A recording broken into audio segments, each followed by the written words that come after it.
에스라 6장 13절에서 22절 말씀입니다.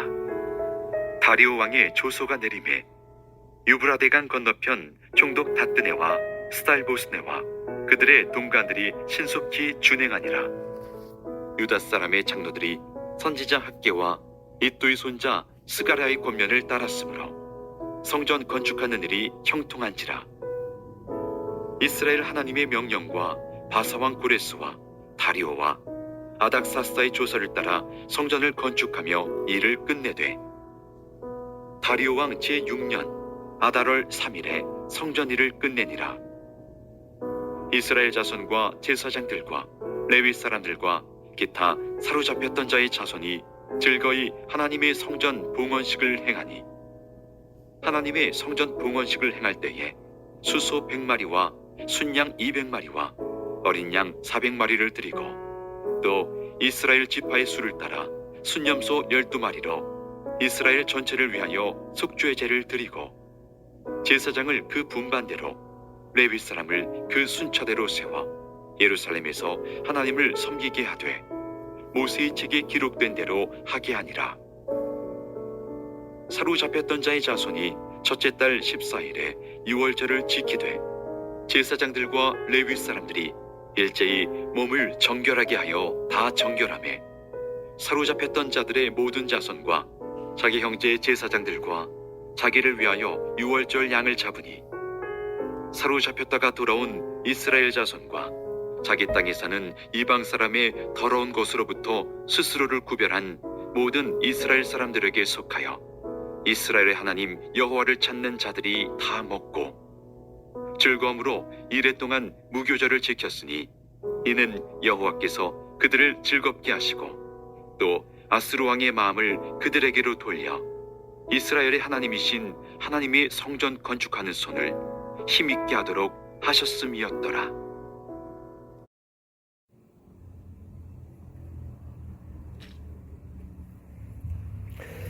네, 오늘은 에스라 6장 13절부터 22절까지의 말씀을 우리가 보겠는데요. 그동안 열심히 짓고자 했던 하나님의 성전이 마침내 완공이 됩니다.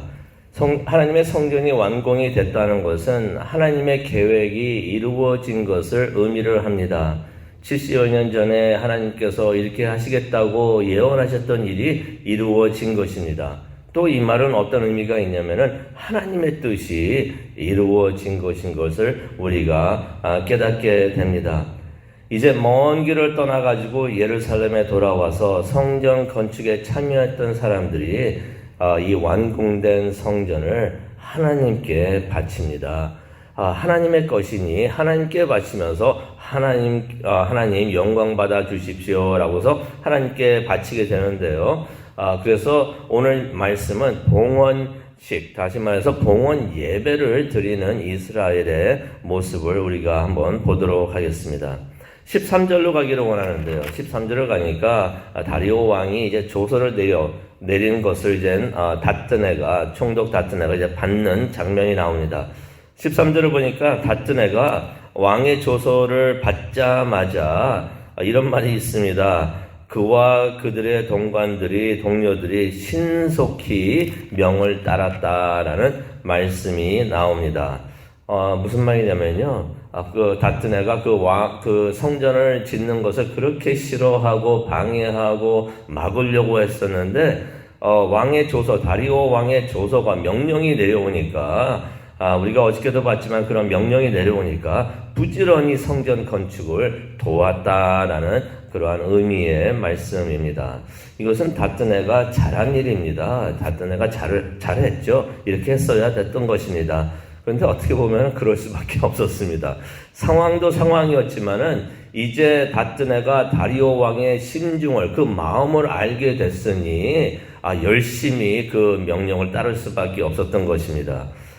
왜냐하면 잘못하면은 자신은 물론이고 집안이 망하게 됐으니 열심히 왕이 하라는 대로 그대로 따랐던 것입니다. 그런데 이제 유다 사람들의 입장에서 이 모든 것을 봤을 때는 상황이 좀 달랐습니다.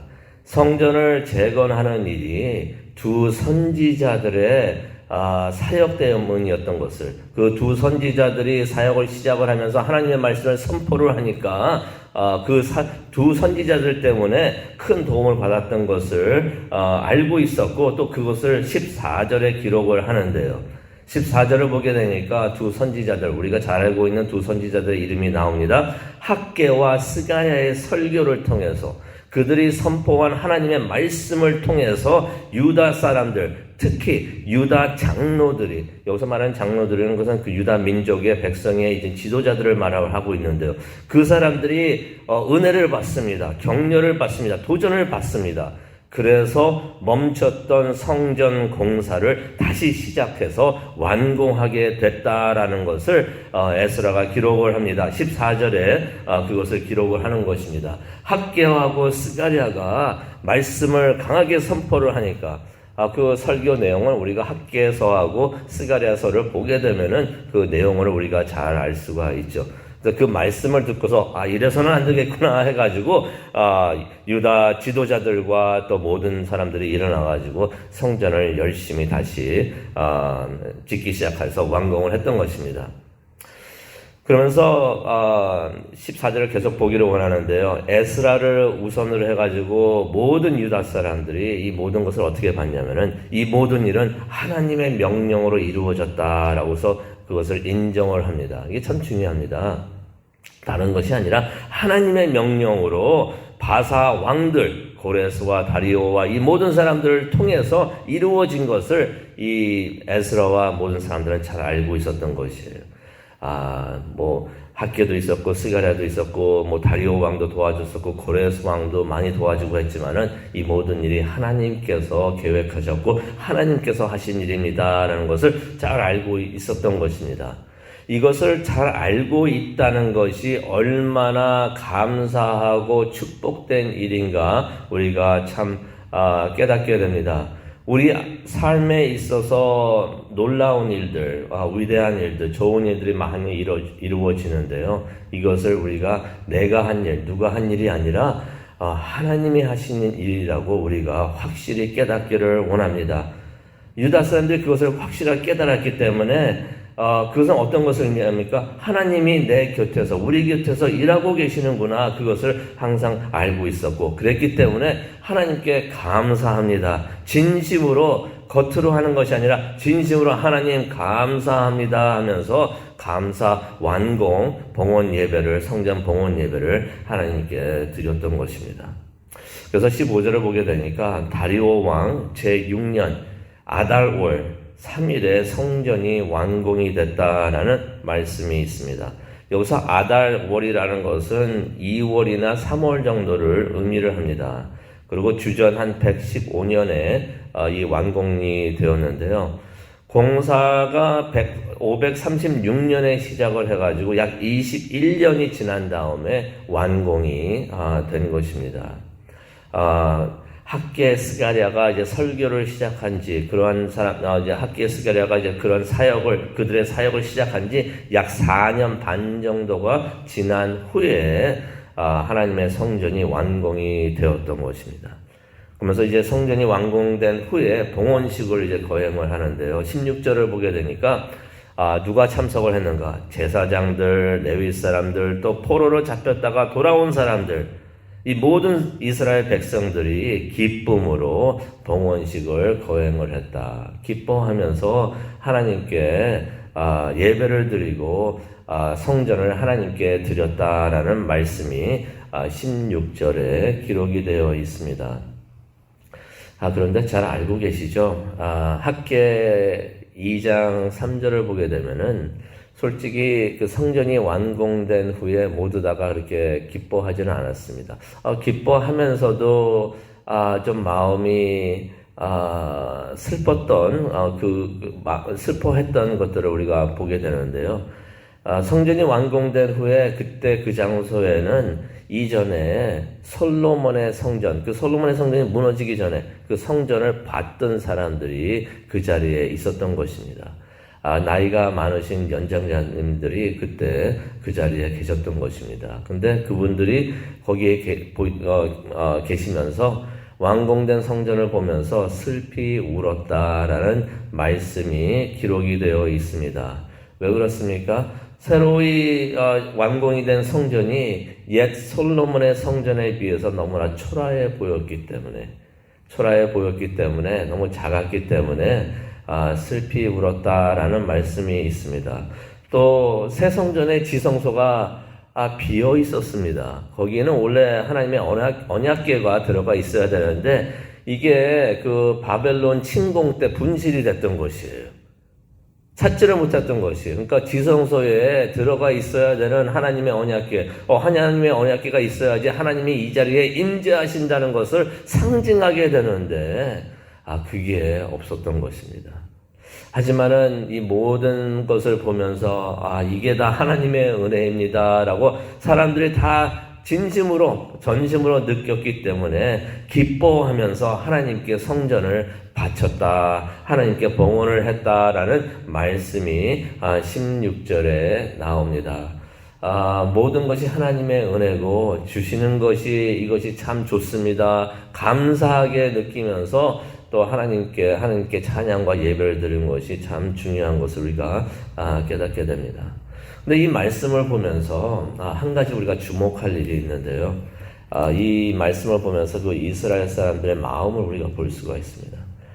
예배를 드리니까 이제 하나님께 제물을 바치는데 17절에 보니까 이스라엘을 위한 속제물을 바쳤는데 이스라엘 지파 수에 따라서 숫염소 12마리를 드렸다라는 말씀이 기록이 되어 있습니다.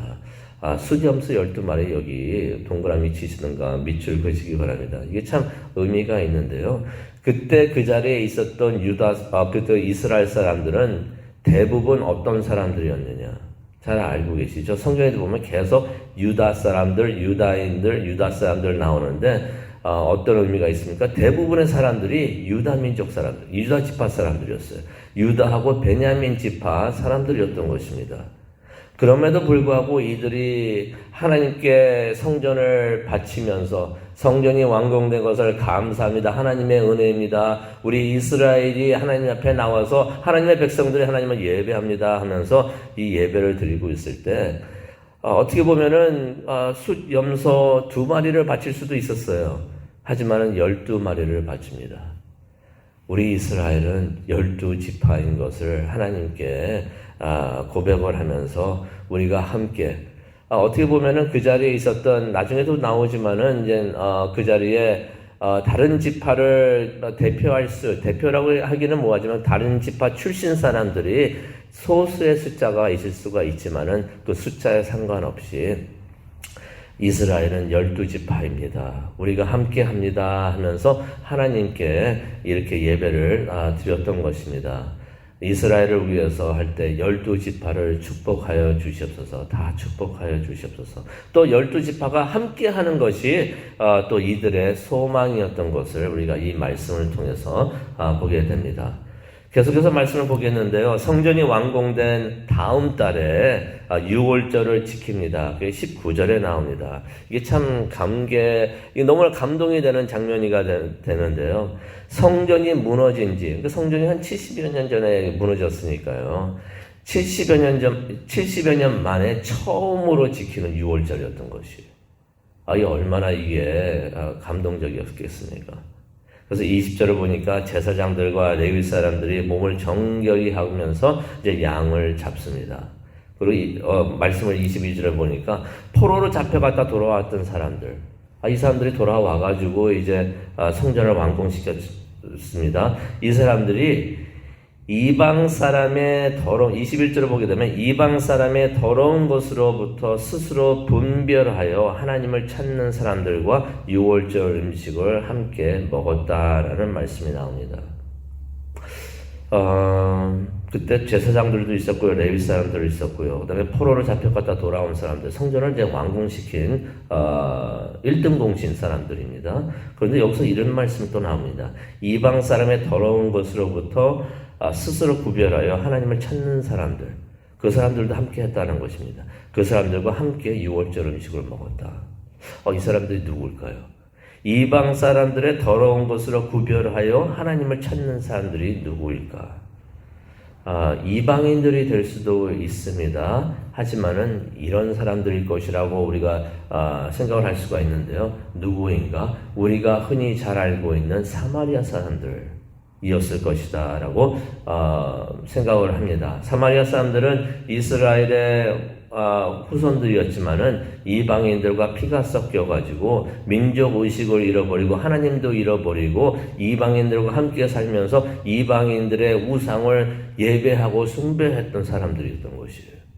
그런데 그들이 스스로 회개하고 다시 하나님을 찾게 되었다라고. 또 그렇게 모두 다가 그런 건 아닌데 그런 사람들이 함께 하면서 유월절을 함께 보내고 또 6월절 음식을 함께 먹었다라는 기록이 21절에 나옵니다. 여기서 또 우리가 알 수 있는 것이 하나님은 우리가 죄를 회개하고 돌아올 때 하나님께서는 기쁘게 받아주신다는 것입니다. 환영을 해주신다는 것이에요. 우리의 과거가 어쨌든지 지금 우리 앞에 하나님 앞에 나와서 하나님 앞에 내가 잘못했습니다. 다 용서해 주십시오 하면서 하나님께 예배를 드릴 때 하나님께서는 그 예배를 받아주신다는 것입니다.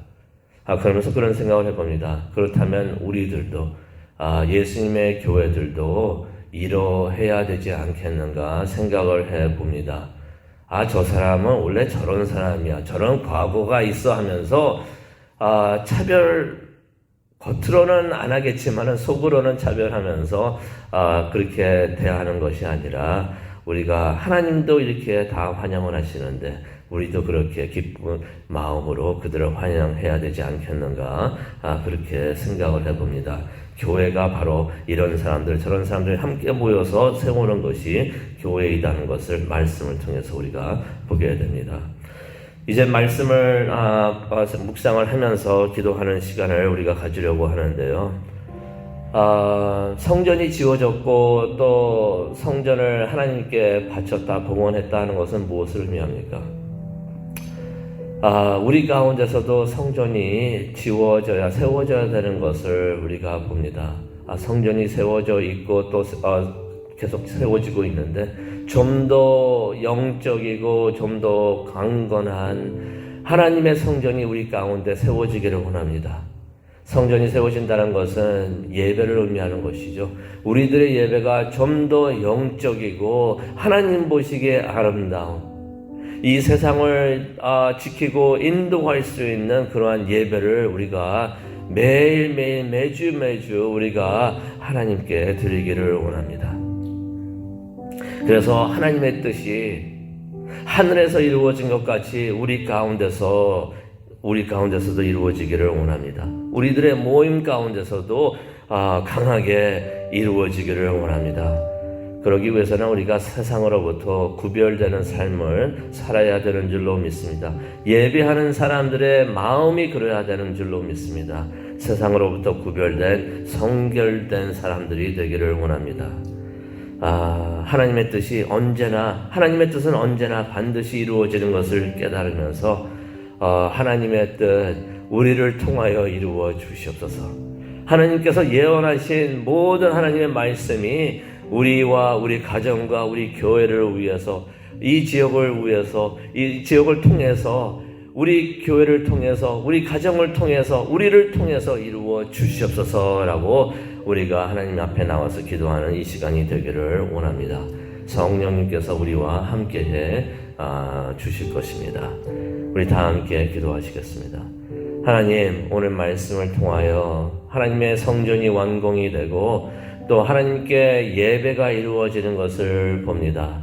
스스로 정결하여 하나님 세상으로부터 구별하여서 하나님 앞에 나와서 예배했던 사람들의 그 모습을 봅니다. 우리 마음속에 그리워 봅니다.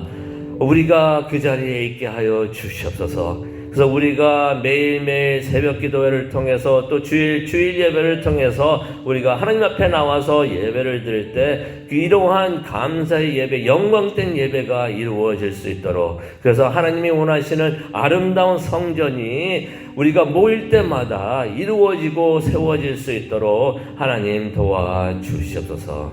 그것을 위해서 오늘 이 아침도 기도하려고 합니다.